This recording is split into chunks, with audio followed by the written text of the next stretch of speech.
Říkali mi, měl bys to vidět, musíš to vidět. Napsal jsem o tomto městě knížku.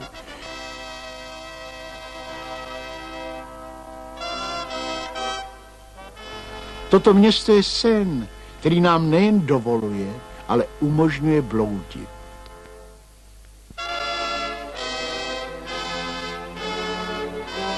Toto město je hudba, které nemusím rozumět, ale které mne, jak krásně řekl Goethe, drží v hrsti.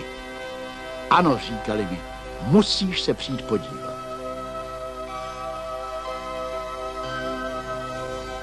A pak jsem k tobě zašel.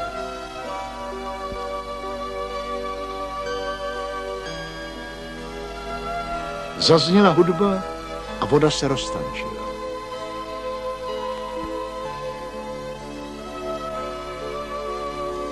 Ze země tryskala a pronikala vzduchem, podobna plameni.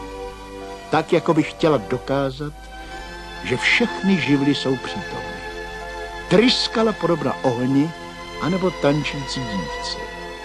Pohyb se měnil poslušen hudby, anebo hudba se měnila, následujíc vodu, nevím.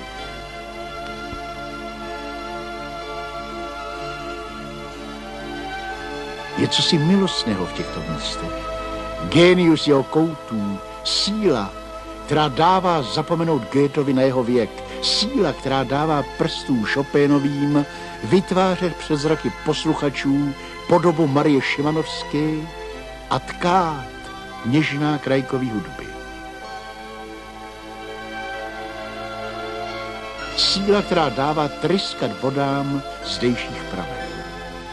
Živým a životodárným vodám, a která tu zvedá i tvoji vodu v opojných a opojených křivkách.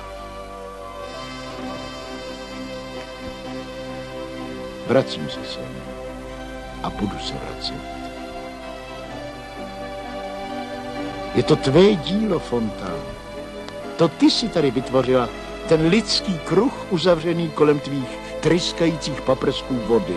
To ty sem nejen zveš, ale vábíš i ty, kdo by si jinak nevěděli rady s časem.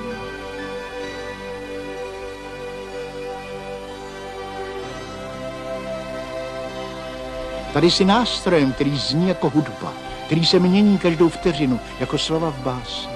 Tady, ač bezbarvá, si barvami obrazu, který tu přede mnou vzniká, žije a roste.